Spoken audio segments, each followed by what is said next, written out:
Hey everyone, welcome back to another video. In the last one, I looked at Warlock and his crazy upgrade, at least for PvP, and in this one, I'm going to be looking at the upgrades that Gamora and Drax got. It's a little bit obvious that these two characters won't be on the same level as Warlock, because Warlock is a native tier 2 and he's a crystal cost character,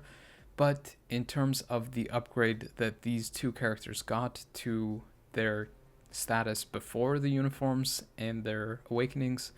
they were pretty horrible, so the upgrades are actually pretty massive in contrast. That said, these characters are more in the mid-level kind of performance in respect to the roster,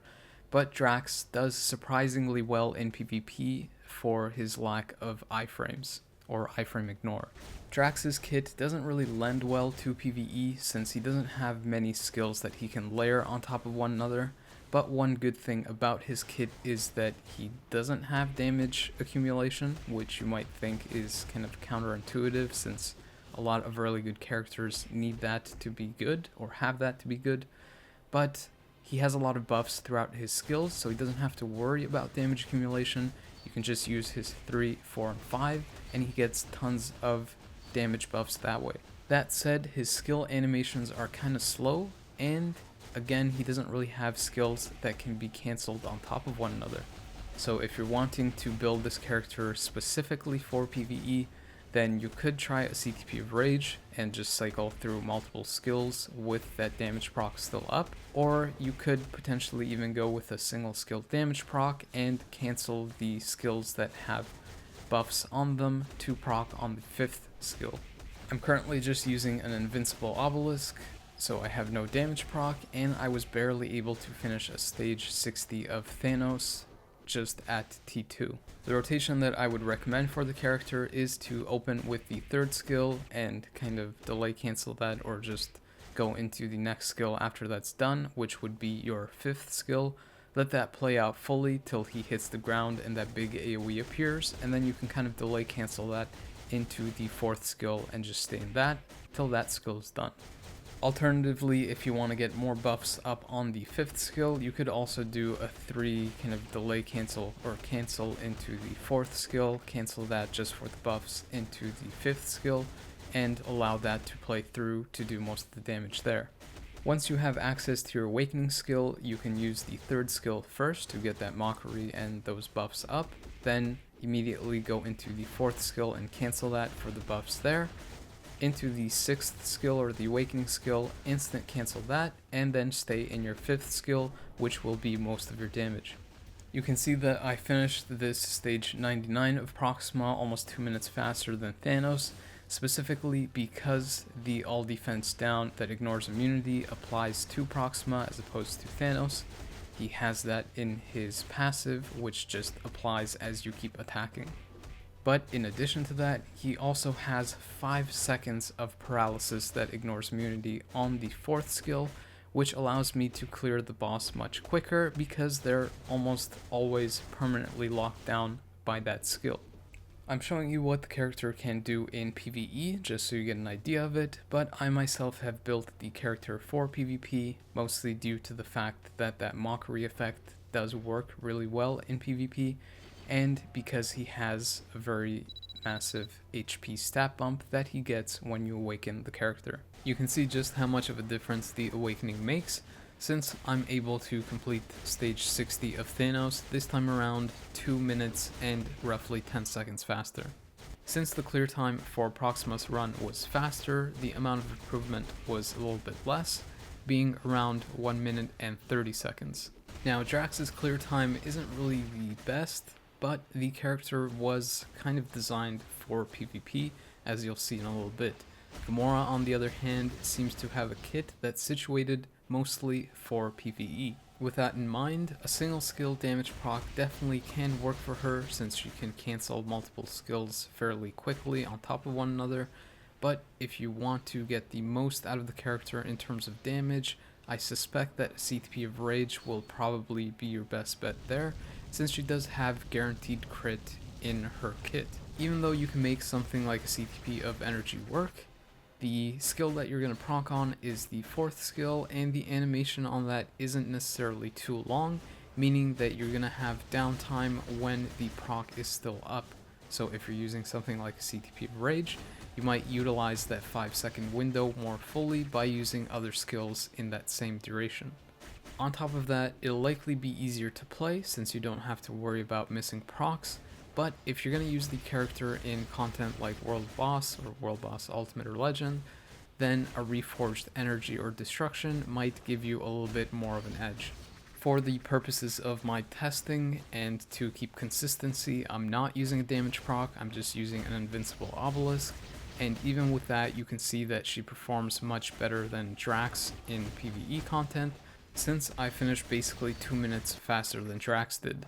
If you're wondering what the rotation is, use the 3 first and immediately cancel that to get your accumulation started, and then you go into your 5th skill and delay cancel that as soon as she hits the ground, and then go into your 4th skill. If you have a single skill damage proc, the 4th skill is the one that you want to proc on. If you're using something like a Rage, you can probably wait a little bit for the 5th skill animation to play through before going into your 4th skill, and then your 1 and 2 are filler regardless of the build that you have. Once you get access to your Awakening skill, the rotation becomes 3, cancel, 6, cancel, 5, delay cancel, 4. This Proxima fight really shows you the difference between the two characters, since she's only 20 seconds behind Drax with his Awakening skill, whereas she doesn't have it and is almost on par with him.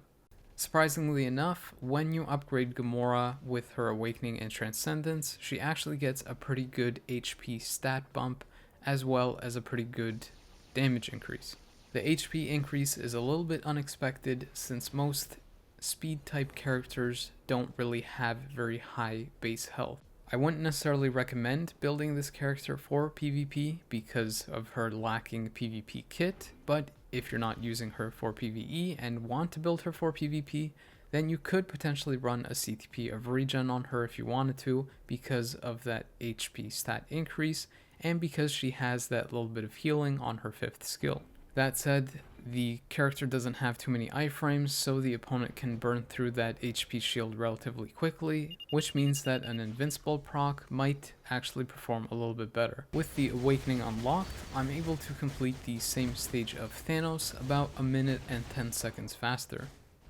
And similarly in the Proxima stage, I have an improvement of about 1 minute. If you want to get a better idea of the raw damage of these two characters and their performance in PvE, I also took both of them into a World Boss Legend Knull, Stage 9, with just a leadership, as well as in ABX.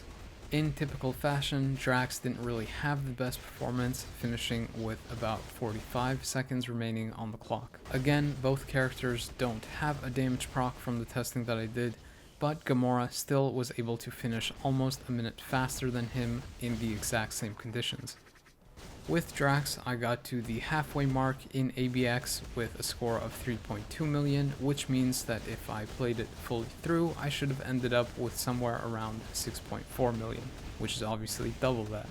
This means that if I was to run a damage proc on the character, I should be expecting a score somewhere in the range of 8 million.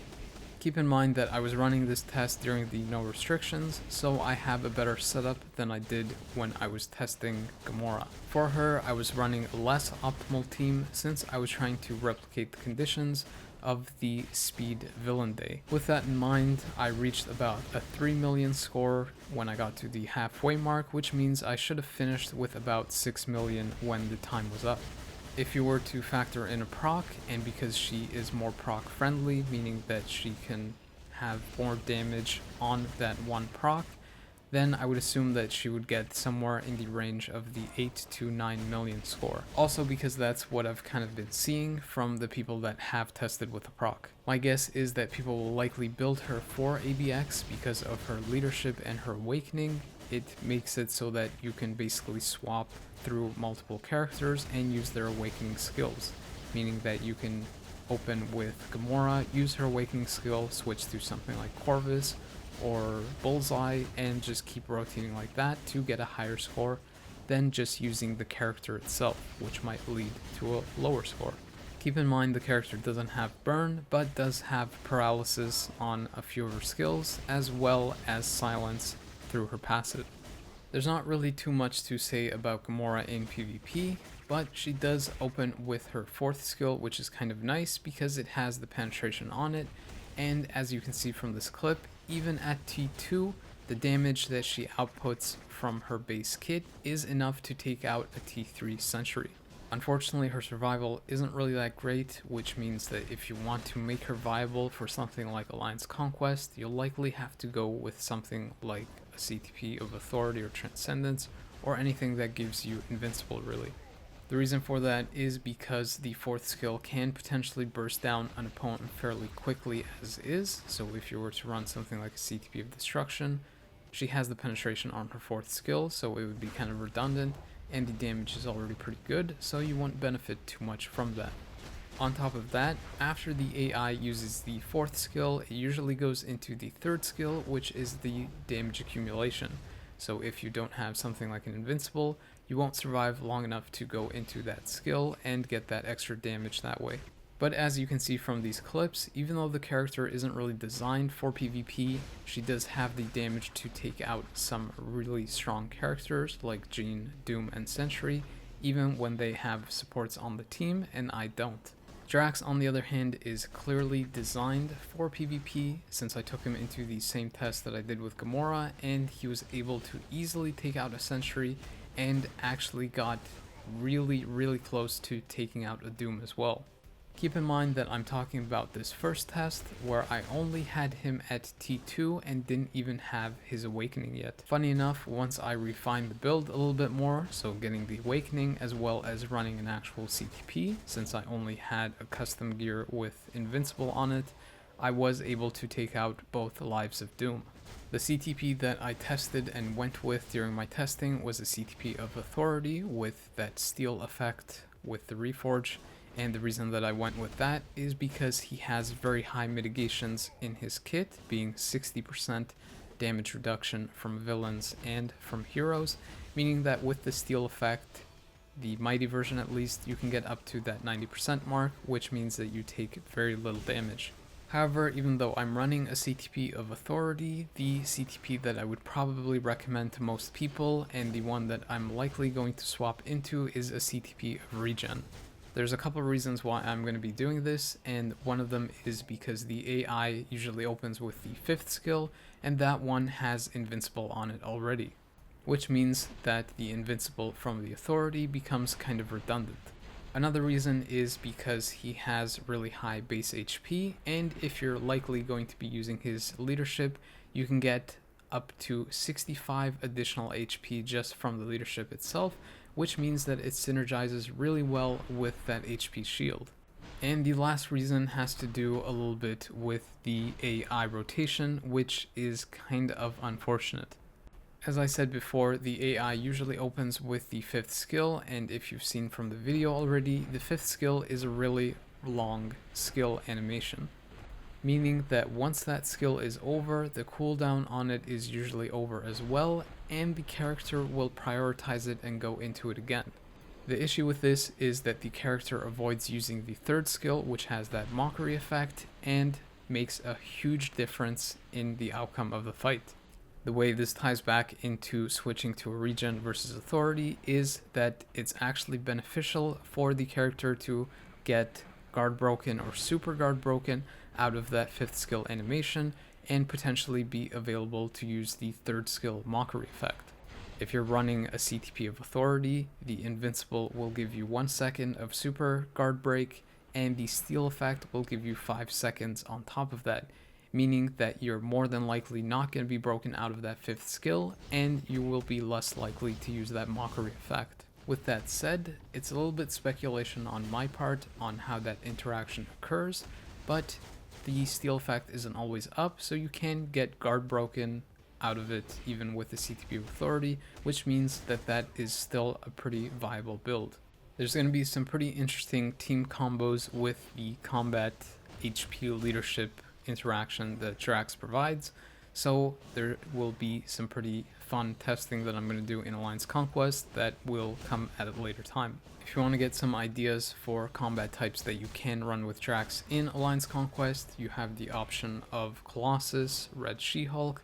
Hulk, obviously, which is probably the best one to pair with him, since he gets that massive HP increase for himself, as well as the damage increase that is converted from that HP increase. Also, another thing to keep in mind is that even though the character provides an HP increase based on the number of combat types on the team,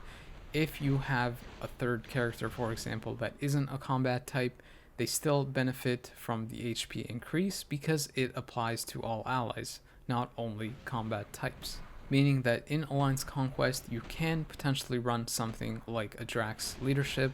Hulk as the main damage dealer, and Rescue as a support to provide that debuff as well as the additional healing on the characters, and she gets the HP increase to herself as well. Alternatively, you could also swap out Hulk and put in Hulkbuster, and Hulkbuster will synergize with Rescue if you have those two together, and because Hulkbuster is a combat type, you will get that synergy with Drax's leadership.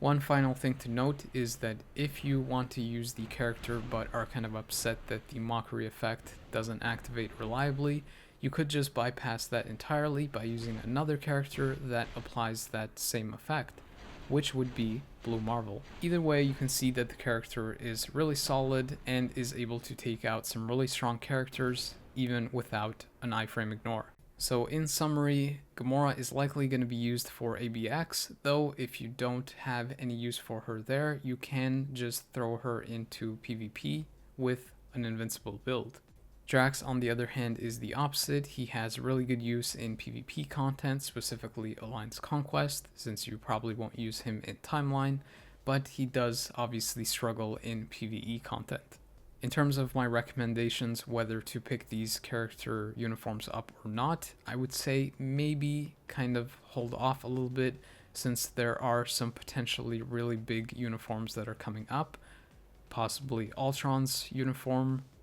being maybe a native T3 uniform for the first time that we might have never seen,